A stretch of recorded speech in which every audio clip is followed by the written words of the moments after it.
L'activité sismique est répartie le long des failles, zones de rupture dans la roche, en général à proximité des dorsales, frontières entre les plaques tectoniques.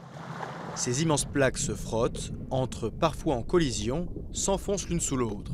De l'énergie est accumulée le long des failles. Lorsque la limite de résistance est atteinte, il y a rupture et déplacement.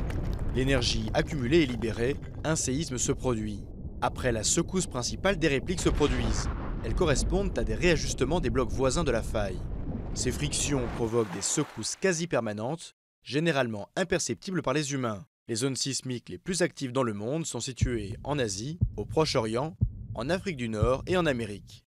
L'échelle de magnitude de moment est aujourd'hui souvent utilisée pour mesurer l'énergie dégagée, à la place de l'échelle de Richter.